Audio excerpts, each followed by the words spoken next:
Bonjour, aujourd'hui je vais vous raconter une histoire qui se déroule dans un petit village de Normandie, Saint-Georges-du-Vièvre.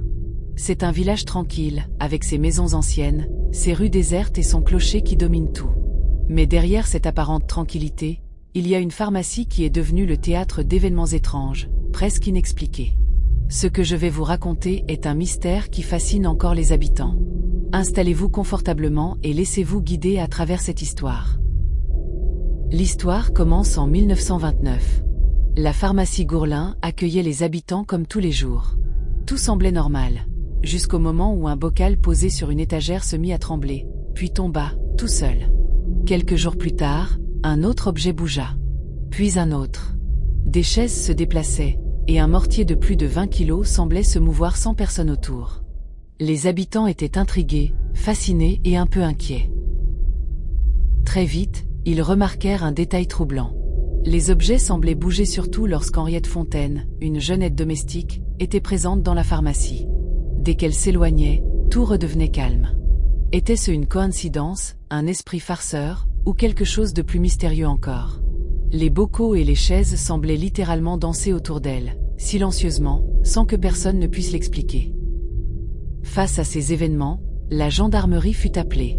Les autorités observèrent les incidents, les notèrent, mais aucune explication ne fut trouvée. Même le curé du village intervint, plaçant des médailles bénites sur les étagères. Et pourtant, les phénomènes continuèrent. Les objets bougeaient comme animés par une force invisible, laissant les habitants perplexes. Les rumeurs se répandirent rapidement.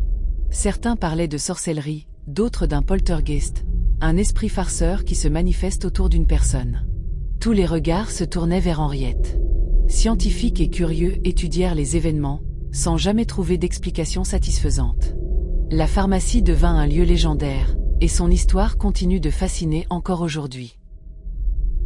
Des décennies plus tard, les habitants se souviennent encore. Les bocaux qui bougent seuls, les chaises qui se déplacent. La pharmacie, aujourd'hui calme et moderne, garde la trace de ces mystères. On peut presque imaginer les objets qui bougent dans le silence. Comme si le passé continuait de murmurer à travers les murs. Alors, que s'est-il vraiment passé dans la pharmacie de Saint-Georges-du-Vièvre? Poltergeist, farce mystérieuse, ou simple coïncidence amplifiée par le temps? Personne ne le sait, mais le mystère continue de captiver. Merci d'avoir suivi cette enquête. Si cette histoire vous a intéressé, pensez à vous abonner à la chaîne et à activer la cloche pour ne pas manquer nos prochaines enquêtes et lieux mystérieux.